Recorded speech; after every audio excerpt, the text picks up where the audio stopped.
Hey, good morning, everybody. Welcome back to Law and Legitimacy, where my microphone may or may not work. And today's show, as planned, may or may not work. We had hoped today to be joined by Claire Meynial, a LePointe journalist from France, who is the reporter and United States correspondent for that French publication. I met Claire in Washington, D.C. during the Proud Boys trial, and we would talk from time to time about what that trial represented in the American consciousness and about what the trial meant and what was going on in the country. And Claire has a job. I mentioned to a friend of mine that she was going to be on this morning, and I described her job. He said, "It sounds like a dream job." Maybe. I mean, Claire is the sort of person who will get a call from her editors. You need to go to East Cleveland and look at what happened there with the environmental disaster and talk to people and report on what's happening on the ground. So kaboom, she'll drop everything. She walked out of the Proud Boys trial to attend to that, came back a couple weeks. We were still arguing about how many angels could dance on the head of a pin, and kaboom, she's back. So she's been out and she's covered events in Somalia, the Middle East, and she's, a young woman, 46, 47 years old, and she's seen it all. She has recently been spending time in Texas, and she called yesterday because during the Proud Boys trial, she kept wanting to interview me about the trial and about my views on it. We talked a lot about the central preoccupation of this podcast, my belief that there is a crisis of legitimacy in the United States and that we are coming apart as an entity, whatever that entity is. You can say as a people, as a community, as a collection of states, as perhaps individuals, that what's going on in the country right now is sufficiently disturbing that it seems to represent a turning point. And so the question is turning away from what to what? And of course, no one really knows. And so, I talked a little bit about the French philosophers and British philosophers of the social contract theory, about the forming of the American Republic. And she kept saying, "Oh, this is good stuff. I want to interview you. I want to interview you." And I'm like, I can't submit to an interview during trial. So the trial goes the way all trials do, to a verdict. In this case, the Proud Boys lost. I go on to other cases, other events, come back to the roiling catastrophe that was my law firm after the losses we sustained. The Proud Boys case was supposed to be crowdfunded, and I was assured that they would raise money for us. Hell, for a 6-month trial, I didn't even cover the expenses of my Airbnb from what was crowdsourced. People were afraid to contribute based on how the government's reacting to J6 and based on how the government is doubling down on its surveillance of the right. Fortunately, the good people at Condemned USA contributed something, to the coffers here, but we still are down hundreds of thousands of dollars. And the financial stress was such that a junior partner of mine left. I had to reform the firm. I've managed to pay the bills. I've managed to keep the lights on. But we've never managed to recover from that. The cascading ripple effects have had effects in every area of my life. And so we go on. Sometimes you're just summoned to pick up your bed and walk. That's what Jesus said at Gethsemane. Bethesda, excuse me, to the man by the pool. Here she is, ready to bring her in. So now we've got Claire. Hi. And let's stop Good with the morning. rambling. Good morning, Claire. How are Hey. you? So I just gave her, we're great. I just gave everybody an introduction. I explained that you worked for the neo-Nazi publication Stormer in Germany. Oh, no, that was yesterday. I don't know a lot about LePointe, but I explained about how we met during the Proud Boys trial and began an interesting set of discussions. And you talked the other day. And, the preoccupation of this podcast, Claire, is legitimacy, what creates a functioning society. And I thought you might have a very unique perspective to share with us, because you're looking at us from outside, as it were. You're a European coming into the United States, looking at the craziness that this country has become. And I was hoping you could tell us a little bit about it. So about us, about what you see, about the American spirit, because I think something's broken in the country, and you're in a unique perspective to shed light on that. But first, tell us about you, tell us about your publication, and tell us, and then let's ease into the discussion. I know you're reading de Tocqueville right now for some reason. So let's see where this Absolutely. goes. Here it is with notes. Not lying. So who is So Claire Meynial? yeah. So first of all, LePointe is the main weekly in France, and it's considered in France. It's considered center right. Although, as I always say when I interview people here, the notions of left and right in France as compared to the US is completely different. Like there are discussions we just don't have. Like, as you know, abortion was enshrined in the Constitution a couple of weeks ago. There was no discussion. There was no protest. It was not even an issue. And the only reason why it was enshrined in the Constitution, this is the first country where it's done actually, is actually a reaction to Dobbs, to the US. Like people in France were like, okay, that's a right we've had for decades, but you never know, we might as well do it. We also don't have discussions about guns. Those are things that don't exist in France. It's just not a thing.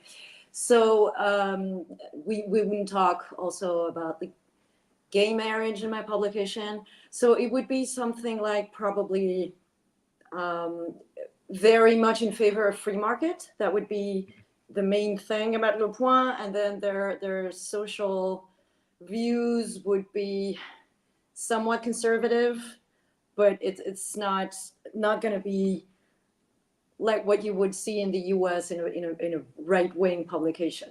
So How long have you worked for LePointe? way too long.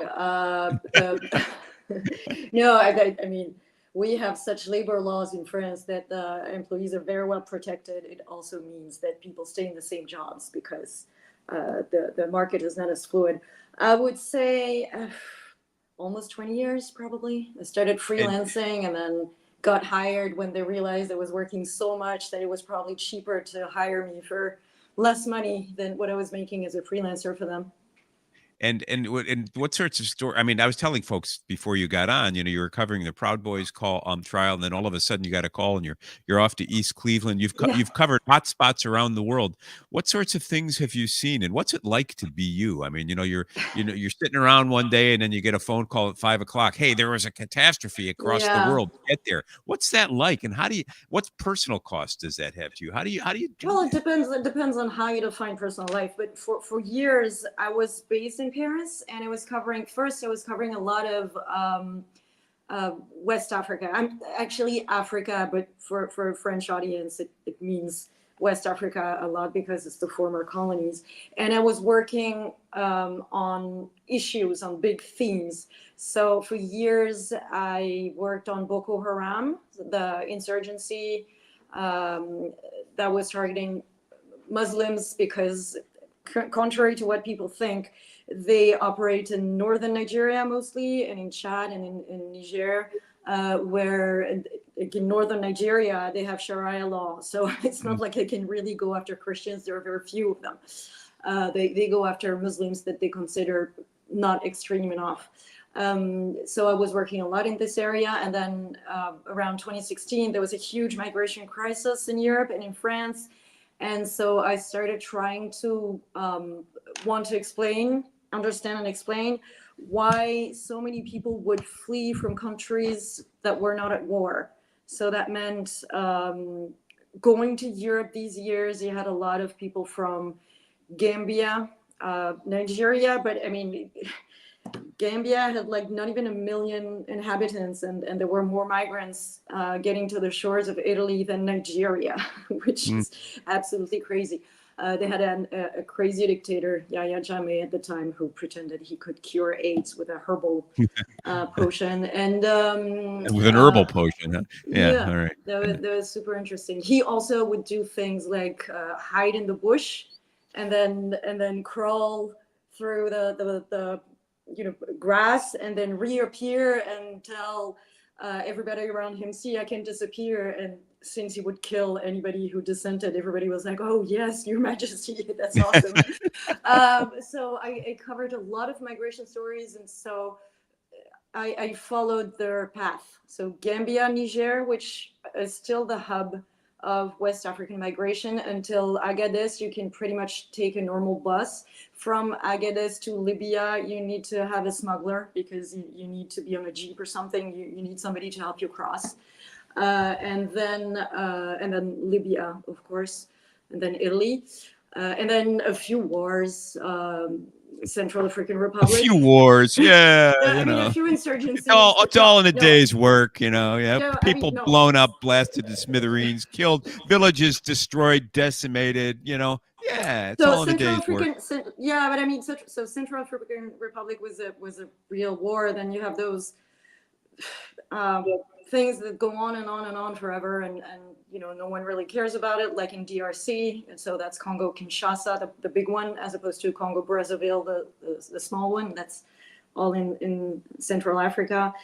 And then, you know, some countries, South Africa, if there's a new president, then you're going to go and write a profile, or commemorations in Rwanda, because we have such, you know, difficult relationships because of the role France played in the genocide of the Tutsis. So those were years where, yeah, I would be in Africa absolutely all the time. Yeah, also Mali. And those were extremely interesting reports. I tried to understand what was done with the money that those migrants would do when they came to France. All those guys that we would see sweeping the pavement in my cities, and they, in some villages in Mali, they would actually pool the money to send it back home and do the roads and clinics and maternity wards and schools that the state was not paying for. So that was absolutely fascinating. And also, because I speak Spanish, I covered a lot of Latin America, and especially all the group of what is called the Bolivarian countries. So that's after Chavez launched this whole movement. Then there was a pink tide in Latin America. So that's, you know, Bolivia, obviously, with Evo Morales and Lula, even though, you know, it's not the same level of repression of dissidents, etc. Claire, nice to meet you, Claire. I'm Michael, and I try to keep Norm in between the guardrails, so to speak, here. Yeah, good luck with that, right? Yeah. So I have good luck with that. Yeah. There's a question from our chat stream. Dawn McNeil asks, no federalism in France? Is it more centralized? So obviously here in the United States, we have the 10th Amendment, which reserves to the states all of the powers that are not conferred to the federal government through the Constitution. And so I'm curious about that as well. You've already mentioned there is no discussion on firearms. We cling to the Second Amendment in America quite strongly. And so I also am curious about the First Amendment, or the equivalent thereof in France, and then the question about federalism, if that exists and in what form. So federalism, none, absolutely none. And that's probably the one thing you really have to explain to a French audience, and even honestly to my editors. Like at the very beginning during COVID, they would have questions like, could you tell us, you know, we're going to go through a presidential election in France during COVID. Could you tell us how it was in the US? And I was like, well, there is no such thing. It depended on the states, it depended on the governor, it depended on the candidate. You know, Trump was really campaigning, Biden was not there. I can't, that's not a thing. I can't answer that question. So it's very difficult for a lot of European countries, and especially for France, because France is very centralized around Paris. That's why everybody hates us. The rest of France hates us. Yeah, we definitely don't have that. As far as First Amendment, well, I would say in some aspects it's actually stronger in France. You remember the cartoons on Prophet Muhammad? Yep. There is nothing saying that you shouldn't make fun of somebody's religion. It's just not a thing. Religion is a personal opinion. You can believe in whatever you like. There is no problem, and anyone can make fun of it. And that goes back to the tradition of the kings, I guess, where it was a thing to write pamphlets about Mary Antoinette and the cardinals and the church. And that's probably how the revolutionary spirit was born. It was through that irony and that lack of reverence. And so, yeah, First Amendment is very, very strong in France, even though it's not called this way. It's called liberté d'expression. All right, well, let's pivot to the United States. So when did you first start covering events in the United States? So I came a few times before being based here. I would say, I think I came in 2019 to work on the wall, I think, because Europe had this massive migration crisis, and my editors sort of wanted me to see how that worked with the wall. And then came back in 2020, just in preparation for the election. At that time, it was not clear at all that it was going to stay as a correspondent. It just came from time to time. It was during COVID, and I had caught COVID in a refugee camp in Greece in February 2020. So I was immune. I could travel. That was perfect. So I came to the US all the time. And at that time, I was still working the way I used to work when I was not a correspondent. So working on some specific themes like race, healthcare, and culture. Like the for example, I'm trying to remember, I went to a field in the middle of nowhere in Georgia where 19 African American families wanted to build a town because they felt unsafe in Atlanta. So that would be something that you couldn't imagine in France, for example. And then the election happened, and I started covering the Stop the Steal protests. And then January 6th happened, and I thought, okay, then maybe there is something going on that's worth covering on the long run. So let me tell you my introduction to January 6th. I was at home working during COVID-topia, I call it, when the country and the world was shut down. I was at home working on a brief. My best friend calls. He says, "You watching TV?" I said, "No, I don't watch TV." "Turn it on. There's a coup at the Capitol." I said, is the military involved? Have they seized the press? Anybody, seized power? No. I said, "It sounds like a riot. Leave me alone." And I ignored it. And, later in the day, because I had a brief to write. So later in the day, I looked at the television. I thought, well, that's kind of dramatic, and didn't think much of it. And then the prosecutions began. And then Dan Hull asked me to assist in the Proud Boys case. And before you know it, I was neck deep in this drama that went on for months, learned a little bit about what happened, and am now aware of the political controversy swirling around it, and was obviously aware of the unusual fact of Donald Trump in the political world, a non-traditional candidate whom I have always referred to as a canary in the coal mine. He makes a lot of unusual tweeting noises, and he makes the country revolve around him. I don't understand why. I'm interested in the coal mine and understanding how the world created conditions where somebody like him would be president, much less a popular president. And I think those are the discussions we started to have in the cafeteria at the Prettyman Courthouse. And I know you always wanted to talk more, and I was reluctant because I'd just come out of the Alex Jones case where everything was controversial, and before that I was involved in a murder case where there were gag orders, and we went up to the Supreme Court. So I wandered around afraid to talk to you for fear that I'd get in even more trouble. And now the trial's off. You called yesterday. I guess you're going to be doing a book. We're going to talk again. I asked you to be on the show, and you started to tell me yesterday about what's going on in Texas. And so maybe, and you told me you're reading de Tocqueville. So let's do it systematically from the top down. Why de Tocqueville? Why now?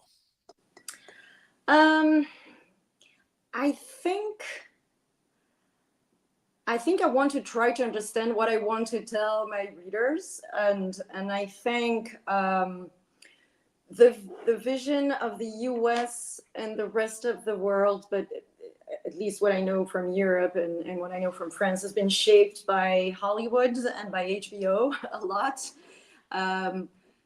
So I guess people think it's something like Friends, or they have a vision of the US that's based on the main cities and affluent people, I would say, mostly, even though you have shows that are a bit different now, but still.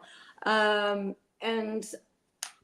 I think I probably am not that surprised by Trump, actually. Not as much as Why? you are. Everywhere I go, okay, so granted, I do cover a lot of Trump rallies. I think I must have covered like 20, 25 over the Is years. that why there's an orange tint to your hair there? Yeah. Yeah, exactly. And the tan. And he says a lot of things that people think or want to hear. It's not very surprising in some parts of the country, and that's also goes back to the previous point we were making about the fact that this country is very, to use a word that is very fashionable, very diverse, very different country from depending on the state where you are. But in a lot of places, what he says makes sense. And then the other thing is, I've covered a lot of countries with very charismatic leaders, and he's just one of them.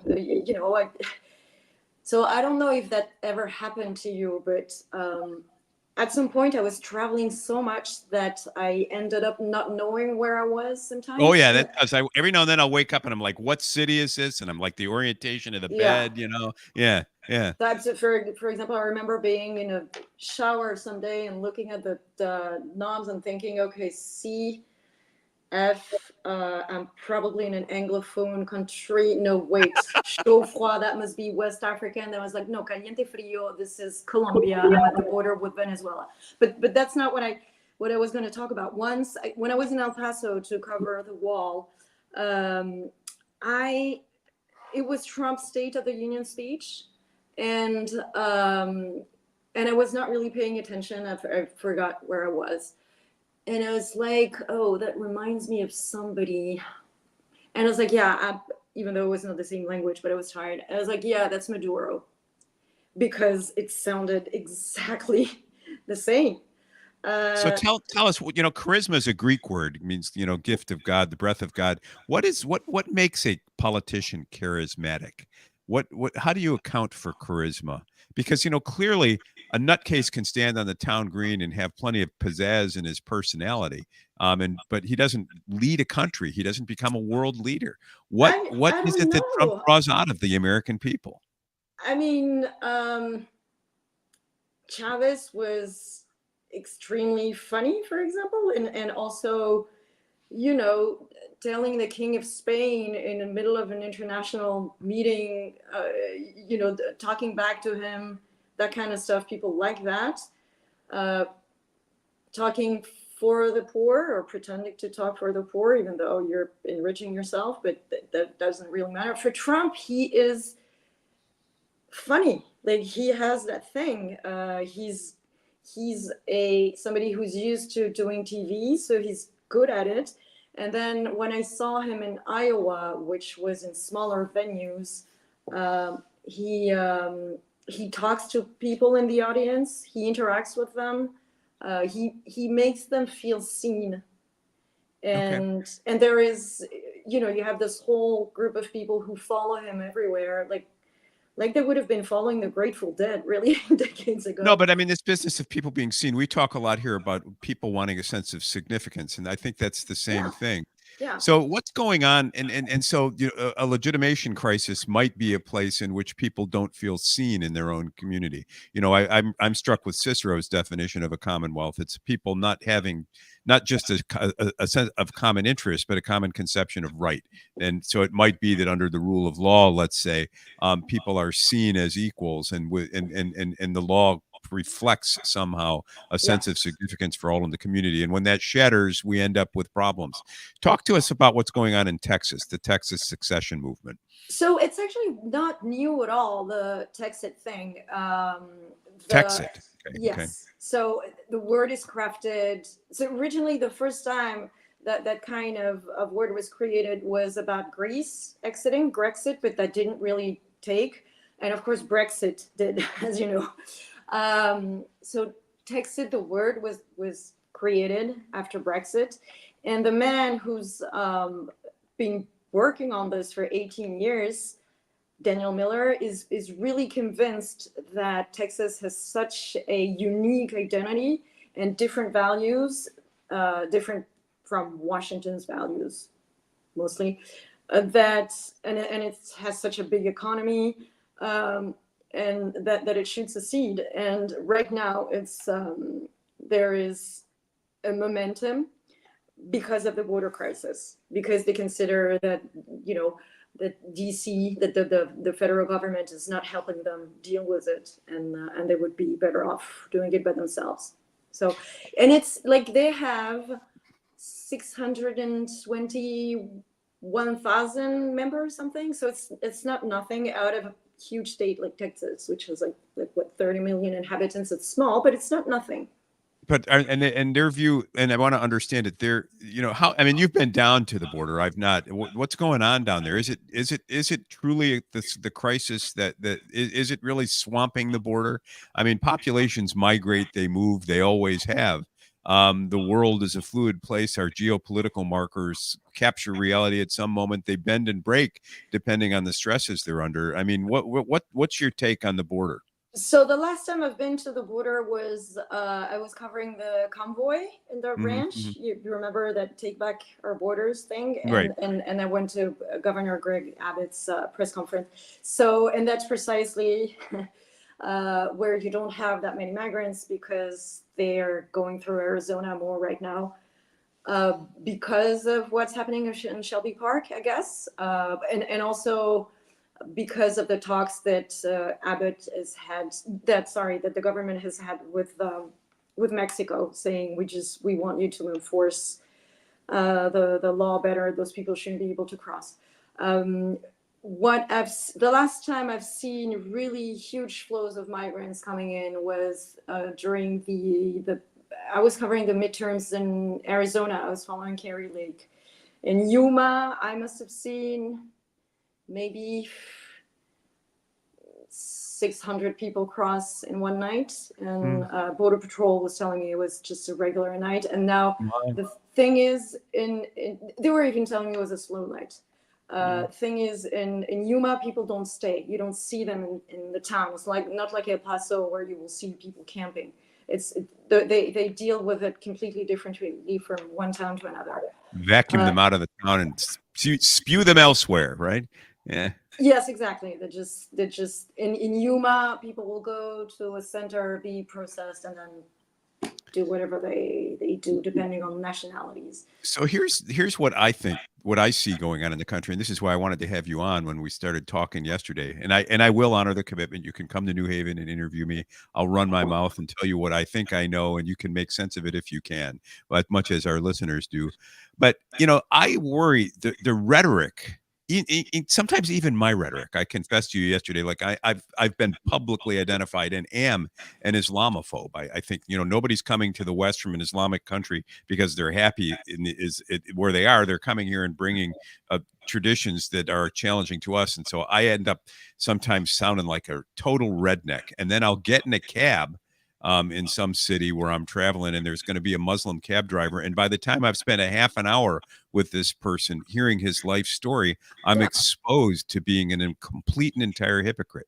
And this seems to be a window into the American soul. We're caught up in this violent and extreme rhetoric that doesn't reflect the lives we live, and it's making it impossible to govern ourselves with any sense of continuity or commitment. Do you see that? And if so, what's the other side of this? I think it does reflect people's lives, because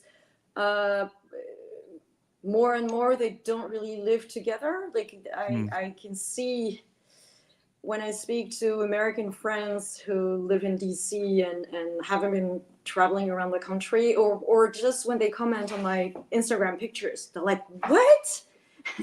Does this really exist?" I'm like, "Yeah, that's also your country."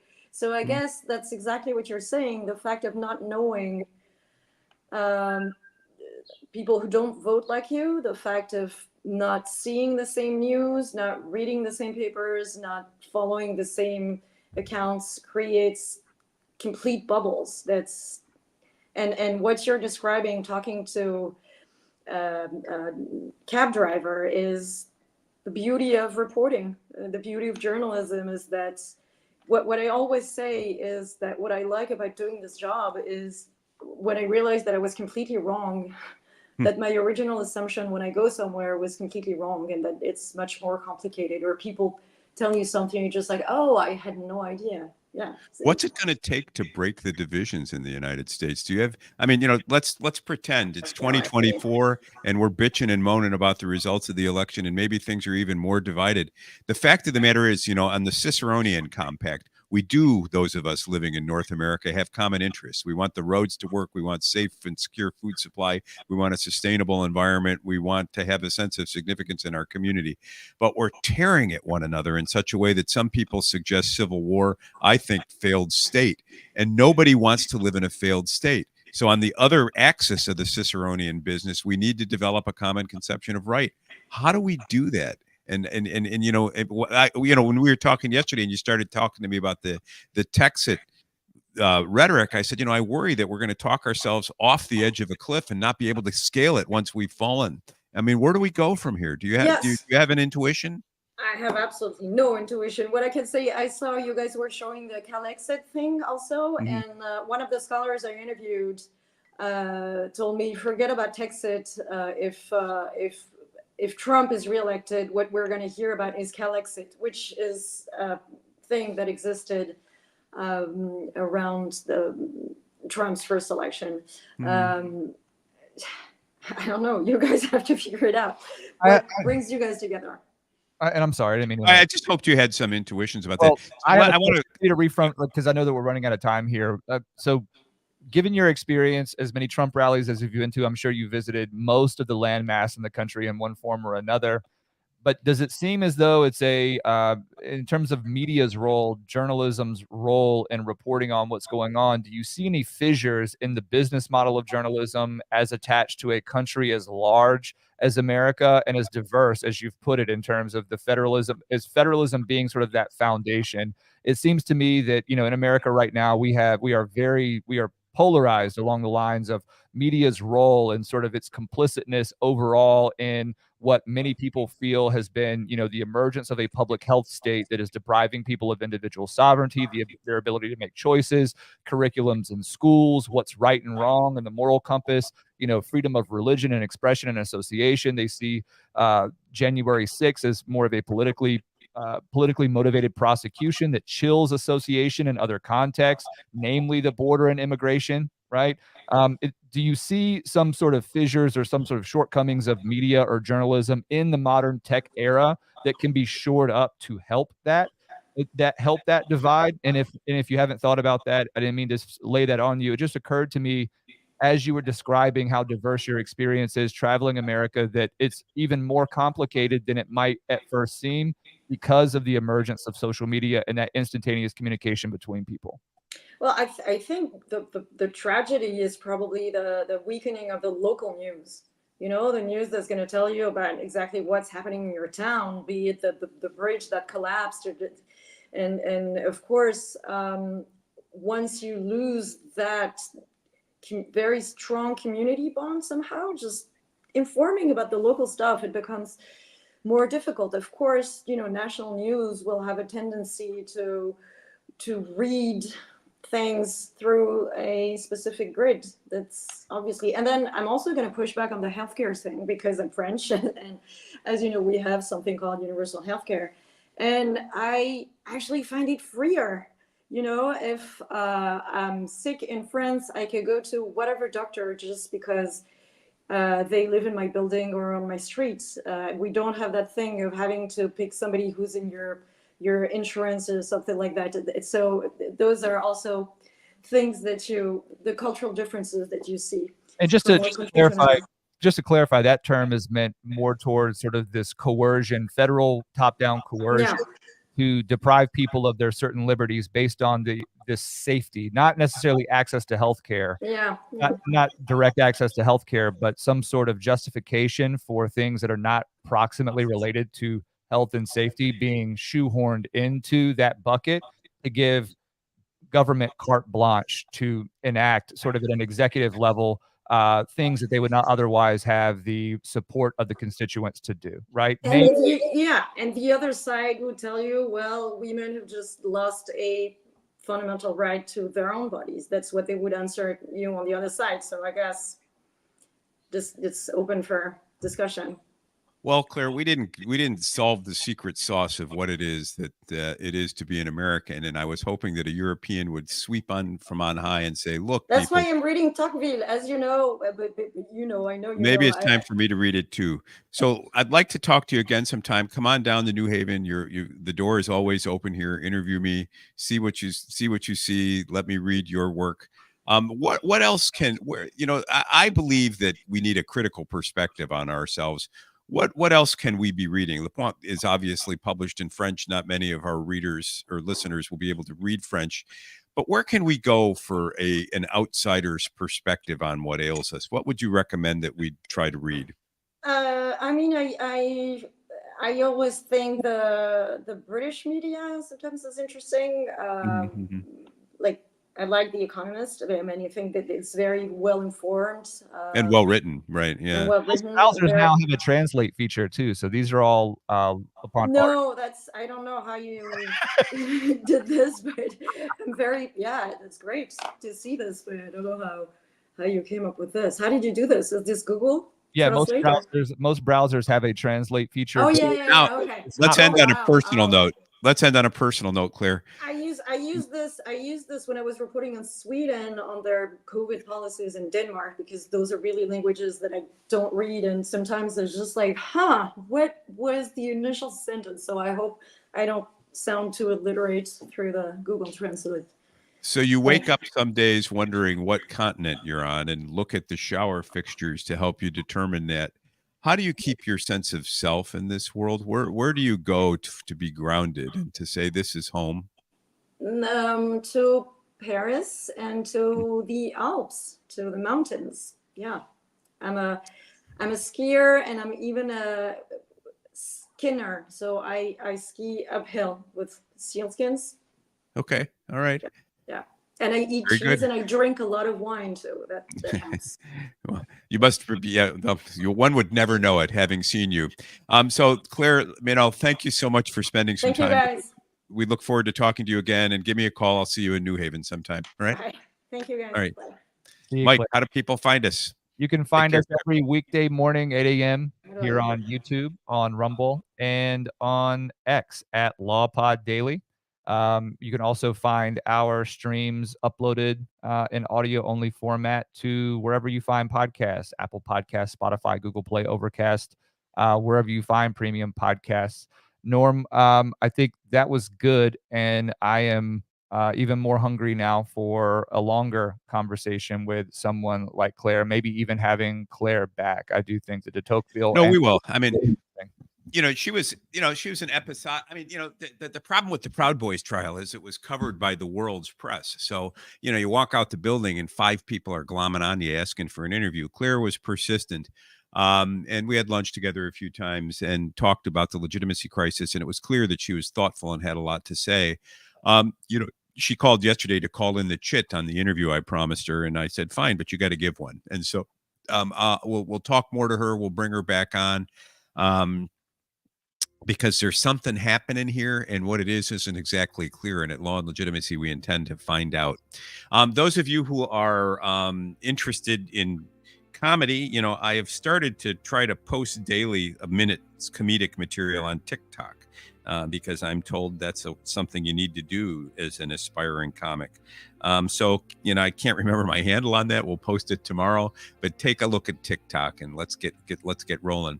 So Mike, I think it's time to say AMF yo-yo and go about the business of living. We wish all of you well. Remember, as Thomas Hobbes put it, life is solitary, poor, nasty, brutish, and short. It's your job to put both feet down and make commitments in your community that honor and reflect the human spirit within you. Show love, get love in return, and realize that scary as the world may be, it's yours to remake the choices you make on a moment-by-moment basis. AMF yo-yo. AMF yo-yo. Go get after it on TikTok, Norm, before they ban it. All right. Talk to you. Bye, Norm. Bye, everybody. Thank you.